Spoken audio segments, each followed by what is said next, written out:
اللہ الرحمن الرحیم والفجر وليال عشر صدق اللہ العظیم اللہم صلی علی محمد وآلہ وعطرتہ بعدد کل معلوم لک الصلاۃ والسلام علیک یا رسول اللہ وعلی آلک واصحابک یا حبیب اللہ۔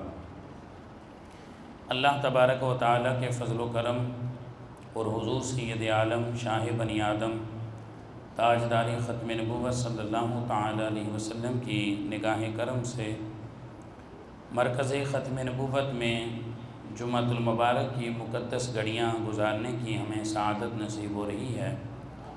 دعا ہے کہ خالق کائنات بوسیلہ محبوب کائنات علیہ السلام ہم سب کی اس حاضری کو اپنی پاک اور بلند بارگاہ میں قبول و منظور فرمائے اور اس کو ہم سب کے لیے ذریعہ نجات بنائے۔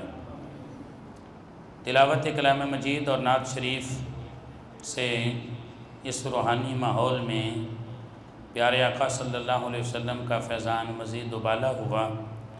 اللہ تعالیٰ قرآن اور نبی پاک صلی اللہ علیہ وسلم کی محبت کے صدقے ہمارے سینوں کو مدینہ بنائے اور ان سینوں میں جو محبت مصطفیٰ کی روشنی پھوٹے، اللہ تعالیٰ اس کا فیضان ہماری نسلوں کو بھی عطا فرمائے۔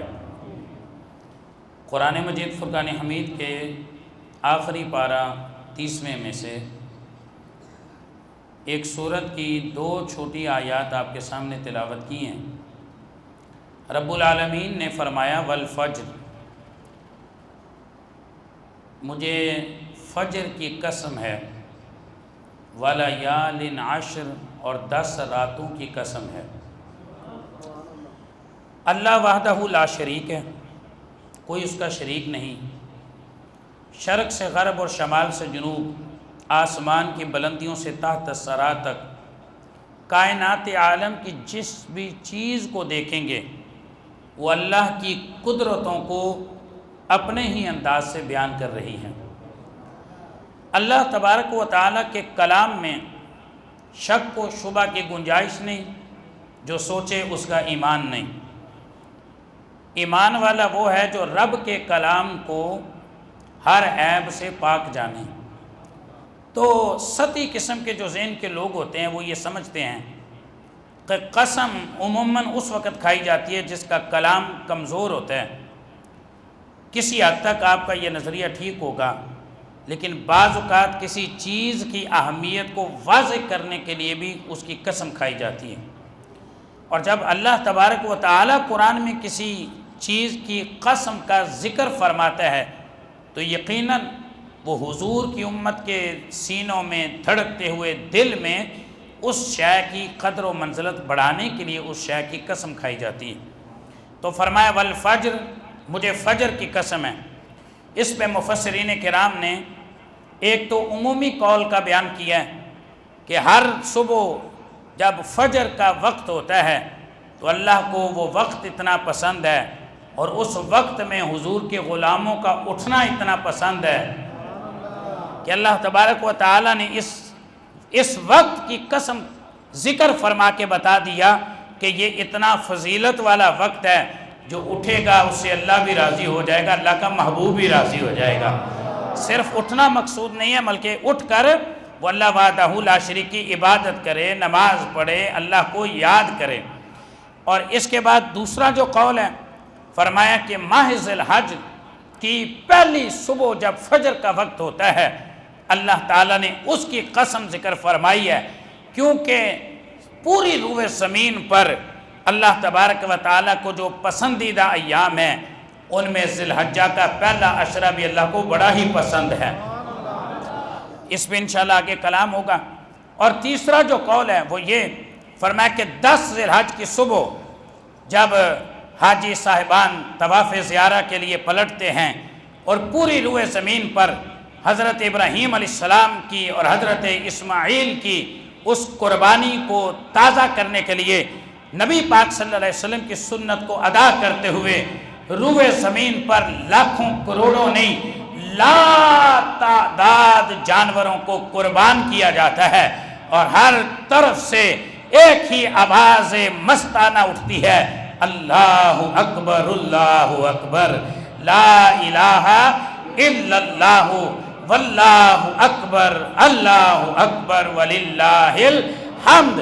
تو فرمایا مفسرین نے کہ 10 ذی الحج کی صبح کی فجر جو ہے اللہ تعالیٰ نے اس کی قسم ذکر فرما کے امت محمدیہ کو بتا دیا، دیکھنا کہیں یہ دن بھی غفلت میں نہ گزار دینا، اٹھو کہ یہاں تو ہر گلی، ہر نگر، ہر جگہ پہ اللہ کی انوار و تجلیات کی بارش ہو رہی ہے۔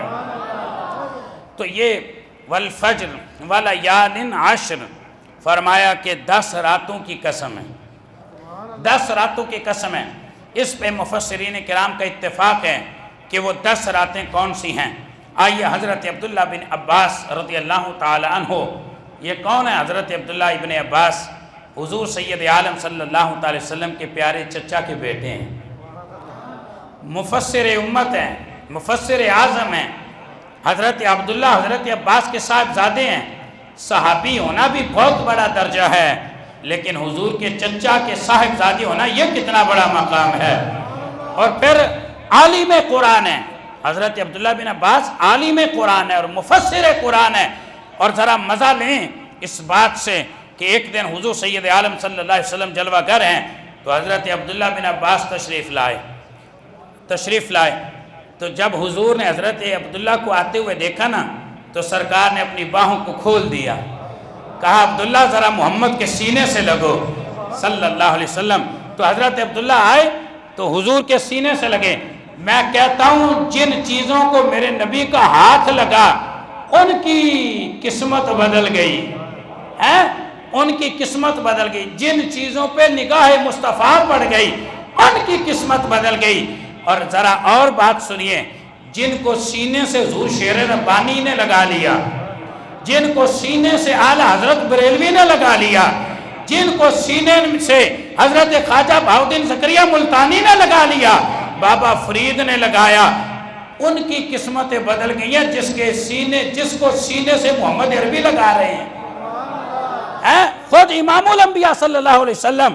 تو کیا منظر ہوگا؟ تو جب حضور نے یوں سینے سے لگایا نا، اب والدحیٰ کے مکھڑے والے کا سینہ ہے، حضرت عبداللہ سینے سے لگ رہے ہیں، تو ادھر جب سینے سے لگے نا تو حضور نے ہوا میں ہاتھ اٹھائے، اللہم علمہ الکتاب، آئے اللہ حضرت عباس کے بیٹے کو سینے سے تیرے محبوب نے لگایا ہے، اور میں دعا کرتا ہوں اے اللہ اس کو قرآن کا علم عطا فرما، قرآن کا علم عطا فرما۔ اب حضرت عبداللہ کے سینے میں کیا کیا انوار و تجلیات اور قرآن کا کتنا نور، اور صاحب قرآن کا بھی کتنا نور آیا ہوگا، یہ تو آپ اپنے ایمان سے پوچھ کے دیکھیے ذرا۔ تو سینے سے لگایا اور دعا کی۔ تو حضرت عبداللہ ابن عباس کہتے ہیں کہ یہ جو 10 راتیں ہیں نا جن کا ذکر اللہ نے قرآن میں فرمایا ان اللیال العشر التی اقسم اللہ، فرمایا کہ یہ جو 10 راتیں ہیں نا کہ جن کا ذکر قسم اللہ نے قرآن میں بیان فرمائی ہے، یہ ذی الحجہ کی پہلی 10 راتیں ہیں، ذی الحجہ کے مہینے کی پہلی 10 راتیں ہیں۔ اور پھر کیا فرمایا؟ فرمایا اقسم اللہ بہا ہی اللیال العشر الاول من ذی الحجہ، ذی الحجہ کے پہلے عشرہ کی 10 راتیں ہیں جن کا ذکر اللہ تبارک و تعالی نے قرآن مجید میں بیان فرمایا۔ اور حاضرین و سامعین، یہ جو ذی الحجہ کا پہلا عشرہ ہے اس کے دن بھی اللہ کو پیارے ہیں، اس کی راتیں بھی اللہ کو پیاری ہیں۔ اور جو ان دنوں میں عبادت کرتا ہے، ریاضت کرتا ہے، قرآن کی تلاوت کرتا ہے، نوافل پڑھتا ہے، ذکر و درود پاک کی کثرت کرتا ہے، وہ اللہ کے حضور سر بسجود رہتا ہے۔ صرف یہ دن اور راتیں ہی نہیں پیاری، جو ان دنوں میں اور راتوں میں عبادت کرتا ہے اللہ کو وہ بھی پیارے ہو جاتے ہیں، وہ بھی پیارے ہو جاتے ہیں۔ اور یہی وجہ ہے کہ فتح الباری میں حضرت امام ابن حجر اسقلانی رحمۃ اللہ تعالی علیہ نے بڑا پیارا کلام فرمایا۔ آپ فرماتے ہیں کہ عشرہ ذی الحجہ کی جو انفرادیت ہے اور اس کی جو امتیازی شان ہے نا وہ بہت ساری ہیں، لیکن جو بڑی وجہ ہے وہ یہ کہ یہ ایام حج ہیں، اور ان دنوں کے اندر جو اللہ تبارک و تعالیٰ کی بنیادی عبادات ہیں وہ ساری کی ساری یکجا ہو جاتی ہیں۔ کیا مطلب؟ نماز، روزہ، صدقہ، حج، تکبیرات، یہ ساری کی ساری ان 10 دنوں میں یکجا ہو جاتی ہیں۔ تو فرمایا کہ جب اللہ تبارک و تعالیٰ کی وہ بنیادی عبادات ان دنوں میں اور راتوں میں یکجا ہو جاتی ہیں تو اللہ تعالیٰ کی انوار و تجلیات، اس کی رحمتوں کی برسات اور اس کے جو انوار ہیں فرمایا ان میں بھی پہلے سے زیادہ اضافہ ہو جاتا ہے۔ ہاں، لینے والا ہونا چاہیے کوئی بندہ، اگر مانگنے کا رنگ ڈھنگ آتا ہوگا تو اللہ تعالیٰ کسی کو خالی نہیں بھیجتا، ہر مانگنے والے کی جھولیوں کو بھر دیا جاتا ہے۔ نبی پاک صلی اللہ علیہ وسلم کے سینہ اقدس پہ جو قرآن نازل ہوا، اس میں جو وَلَيَالٍ عَشْرٍ فرمایا کہ 10 راتوں کی قسم ہے۔ حضرت مفتی صاحب خزائن العرفان کے اندر ارشاد فرماتے ہیں، مفتی محمد احمد یار خان نعیمی رحمۃ اللہ تعالی علیہ مفسر قرآن، آپ فرماتے ہیں کہ یہ ان دنوں کی فضیلت اس لیے ہے کہ اس میں امت کا ایک بڑا حصہ اعمال حج میں مشغول ہوتا ہے۔ دیکھو نا، 2 چادریں، کپڑے اتارے، مال بھی خرچ کیا، اپنے خاندان کو، قبیلے کو، شہر کو چھوڑا، فقط اللہ کی رضا کے لیے۔ وہ ایام حج کے اندر کوئی میدان عرفات میں ہے تو کوئی مزدلفہ میں ہے تو کوئی مینا میں ہے، اور لبیک اللہم لبیک لبیک لا شریک لک لبیک، یہ نعرہ مستانہ بلند ہوتا ہے ہر جگہ سے۔ تو حضرت مفتی صاحب رحمۃ اللہ علیہ فرماتے ہیں کہ ان دنوں کی فضیلت کے جہاں اور اسباب ہیں، سب سے بڑا اس کا سبب یہ ہے کہ امت کا ایک بہت بڑا حصہ اعمال حج میں مشغول ہوتا ہے۔ تو فرمایا حاجیوں کی برکت سے اللہ تعالیٰ غیر حاجیوں پر بھی اپنی رحمتوں کا نزول فرما دیتا ہے۔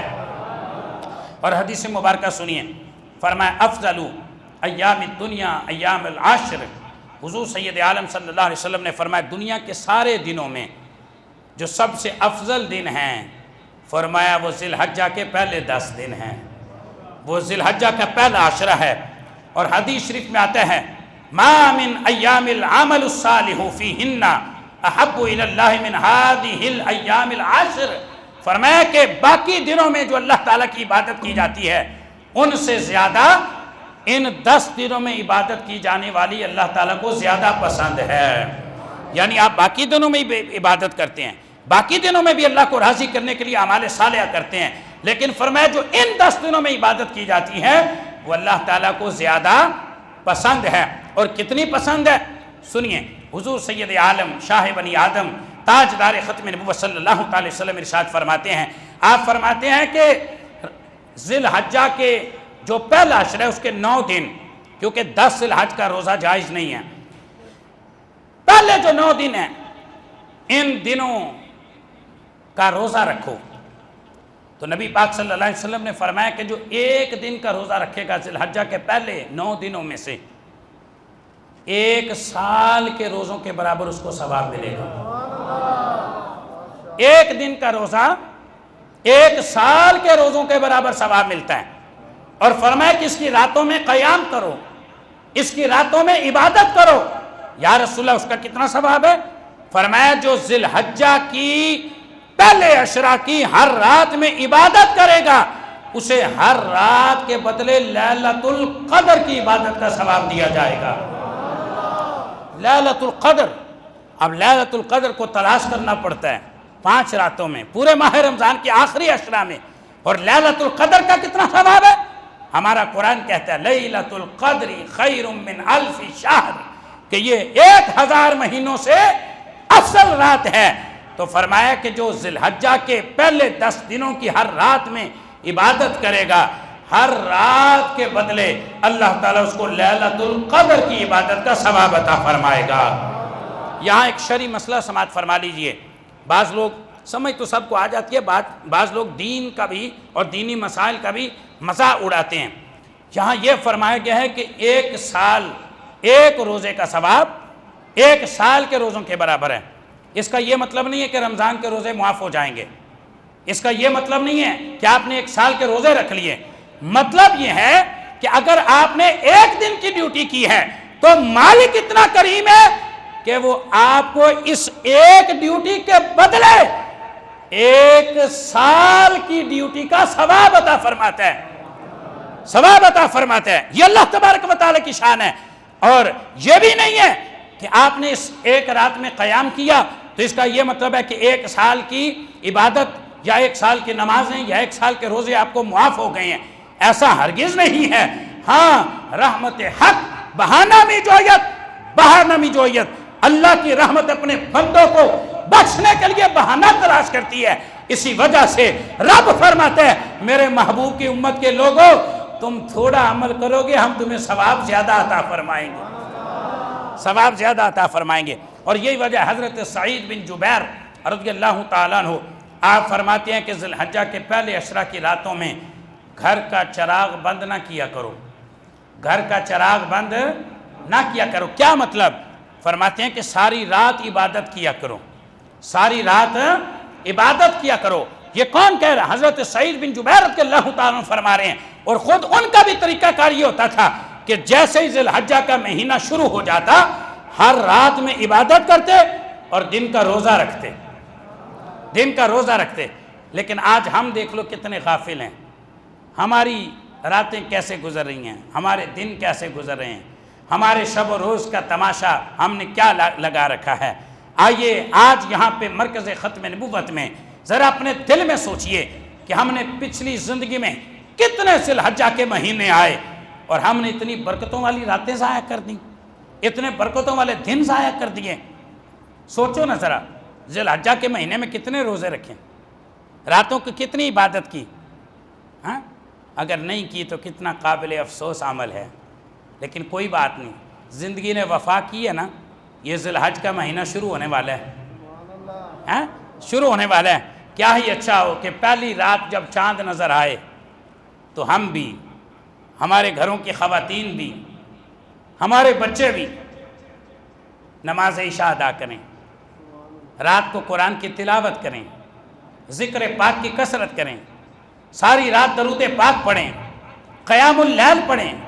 اگر تھوڑی دیر کے لیے رات کو آنکھ لگ گئی ہے یا لگا لیں تو صبح پھر نماز تہجد پڑھیں، نماز تہجد پڑھیں تو دیکھیے پھر کتنی فضیلت ملتی ہے۔ آج یہ سمندری طوفان، یہ کبھی کرونا کی صورت میں، کبھی جناب والا سیلاب کی صورت میں، کبھی بے موسمی بارشوں کی صورت میں جو ہم آزمائشوں میں اور امتحانات میں پکڑے جا رہے ہیں، اس سے نجات کا واحد راستہ یہ تو نہیں ہے کہ سارا دن ٹیلی ویژن سکرین پہ بیٹھ کے تو آپ یہ دیکھیں کہ ابھی طوفان کہاں پہ پہنچا ہے، ابھی کس ملک میں ٹکرانے والا ہے، ابھی کون سے ساحل پہ پہنچنے والا ہے۔ اس طرح تو یہ مصیبت نہیں ٹلنے والی۔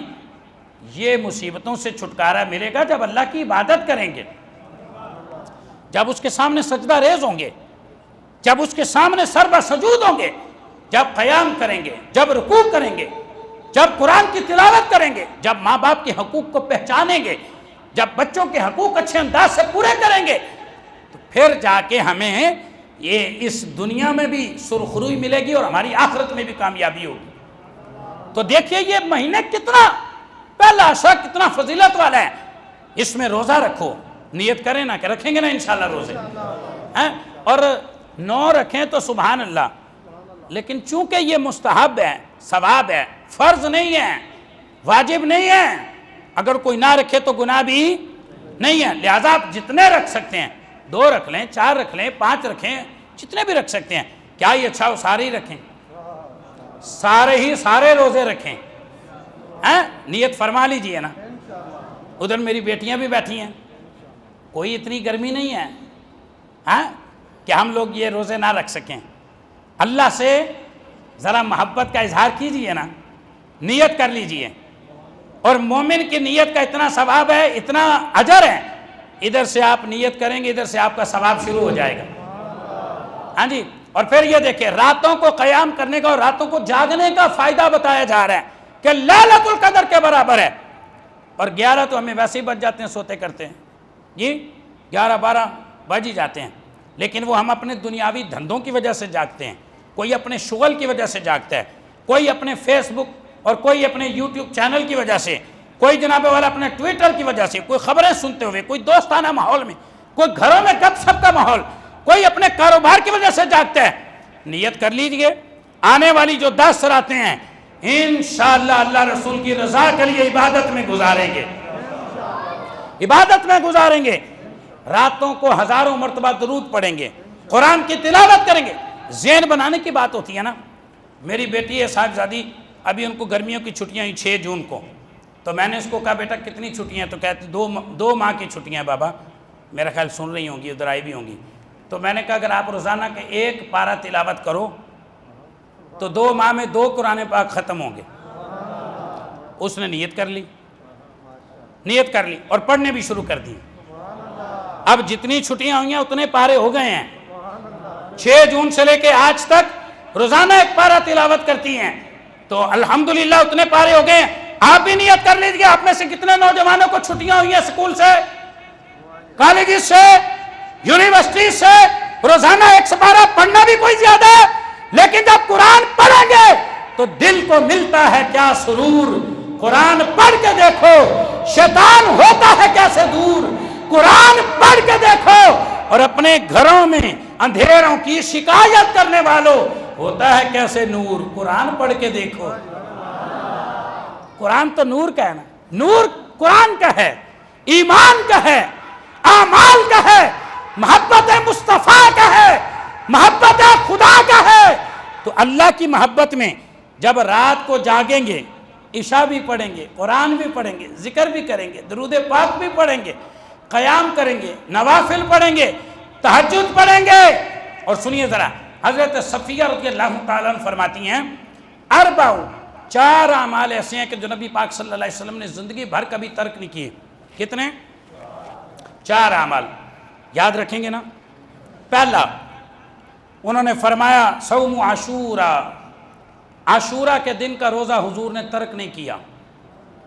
10 محرم الحرام، یہ ذی الحج کے بعد محرم بھی آنے والا ہے، اور محرم الحرام میں آپ کو پتہ ہے مرکز ختم نبوت میں 10 روزہ روحانی محافل ذکر اہل بیت کا اہتمام ہوتا ہے روزانہ کی بنیاد پہ۔ تو پہلا عمل کیا؟ حضرت صفیہ فرماتی ہیں پہلا عمل حضور نے کبھی یہ روزہ ترک نہیں کیا تھا 10 محرم یوم عاشورہ کا۔ نمبر 2، ذی الحجہ کے روزے حضور ترک نہیں فرماتے تھے۔ ذی الحجہ کے یہ پہلے روزے جو آپ کو بتا رہا ہوں، ہر ماہ کے 3 روزے 13، 14، 15 چاند کی تاریخوں کے روزے حضرت صفیہ فرماتی ہیں کبھی حضور نے یہ ترک نہیں کیے، اور فجر کی 2 سنتیں بھی کبھی حضور نے ترک نہیں کی۔ آپ بھی نیت کر لیجئے انشاءاللہ ہم ذی الحجہ کے روزے رکھیں گے، ایسی انشاءاللہ جوش سے بولیے نا، نیت کر لیجئے نا، راتوں کو قیام اور دن کو روزہ رکھیں گے انشاءاللہ۔ پھر آگے یوم عاشورہ آنے والا ہے، انشاءاللہ 10 محرم کا بھی روزہ رکھیں گے، اور ہر ماہ چاند کی 13، 14، 15 تاریخ کا بھی روزہ رکھیں گے۔